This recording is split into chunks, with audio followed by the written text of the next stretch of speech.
Yeah. each operation is like several divisions, except Hong Kong, which was just operated by one division, and Yeah, Hong Kong was a ultimately pretty all of small them, one, yeah.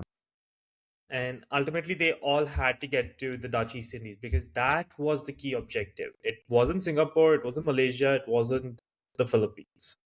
It was the You Dutch know East that, Indies, or what we know now as that you Indonesia bring it today. up, you know what? After this one, I think we're going to do Hong Kong. It's been a while since I've done the Hong Kong campaign, and I have a lot of good notes from that since I'm a Canadian I, I after all and just stuff. I just love the fact that their defense line was the gin The drinkers gin line. drinkers line. That's I know you're going to bring that up. Yeah, yeah, everyone loves that. Hey, the Battle of Hong Kong is really overlooked, but it's one of the most brutal ones. Indians, Canadians, both of us got massively screwed over in defending Hong Kong. So many atrocities were committed against us. It's a brutal oh, campaign. Yeah. I'm definitely down for that. Let's definitely put in the pipeline. All right. Well, back to the battle at hand. So the breakthrough on the Orient-Bagan line had led to the Battle of the Pockets. However, despite enormous efforts from the Japanese, they were decimated. It was reminiscent of earlier outcomes, like at the Battle of the Points. Homa managed to extract about 378 soldiers from the debacle, and he was further humiliated. I mean, it's just another thing on his stained career. And this resulted, embarrassing the Japanese further. They had to withdraw several miles by February the 22nd. And it was effectively destroying about three of their battalions of the 20th Infantry. It appeared that General Homa would fail to meet his original 50-day campaign target. And you always have to take into consideration there's others performing campaigns who are ahead of schedule. Obviously, I'm referring to General Yamashita. It really looks bad because if you look at every theater is going off basically without a hitch, except for Homa right now. So Homa looks glaringly incompetent. And Head HQ was definitely taking notice.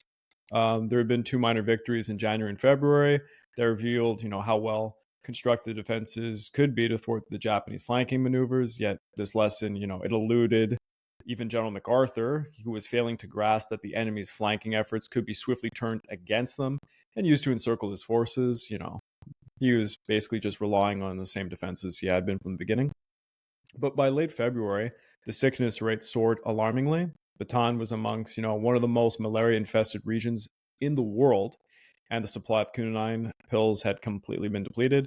Stricken by malaria, hunger, and dysentery, over 500 men were hospitalized during the first week of March, prompting doctors to express, fears of a looming epidemic.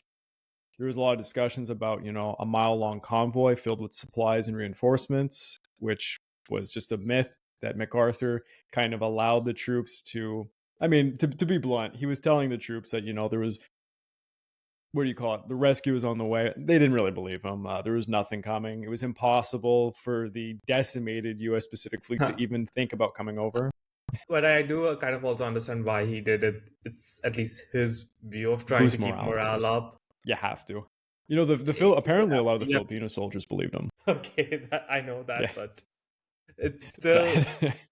if you knew what was going on, and you would be hard pressed. But I guess you got to keep that hope going, no matter Yeah, what.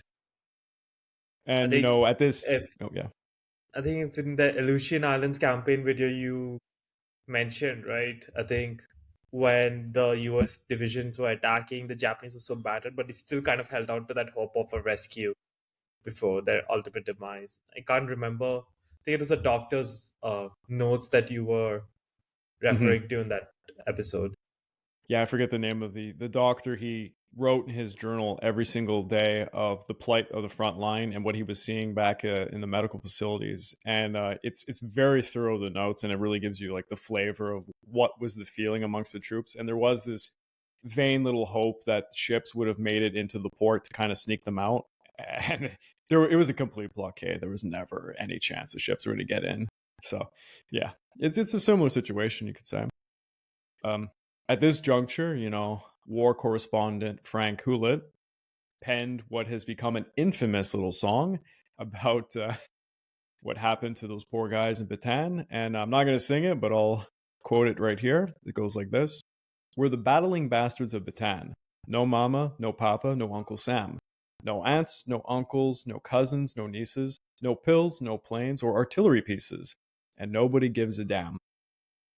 So, this is another famous lyrical piece that came from this battle alongside the one about Dugout Doug, Mr. General Douglas MacArthur. So, it gives a little bit of a flavor as to what was going on. General Homa, he finds himself in a humiliating position of having to request for additional reinforcements from Tokyo. He has to do it again. Tokyo responded by sending reinforcements in the form of the 4th Division coming over from Shanghai, although its journey to the Philippines would be delayed due to ongoing operations in the Dutch East Indies campaign. They would eventually arrive on March the 15th. In the meantime, General Homa granted the men of the 16th Division and the 64th Independent Mixed Brigade some much needed rest and relaxation. These units would have time to recuperate, and they receive about, 3,500 men and 60 officers each to replace those lost during the campaign thus far.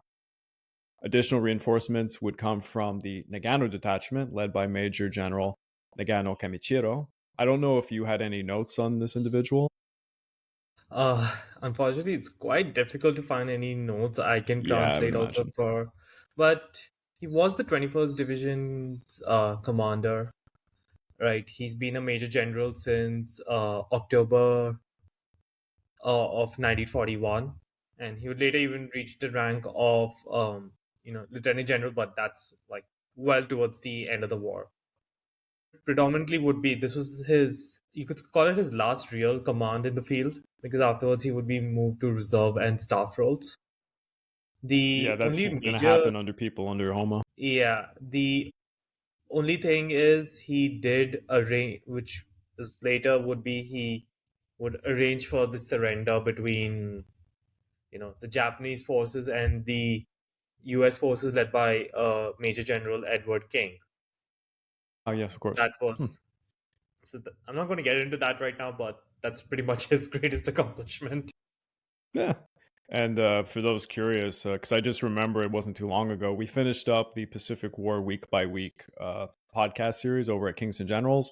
And one of the last episodes, I think it's 199 or maybe it's 200, 199. is almost 99. It's exclusively about the numerous surrenders.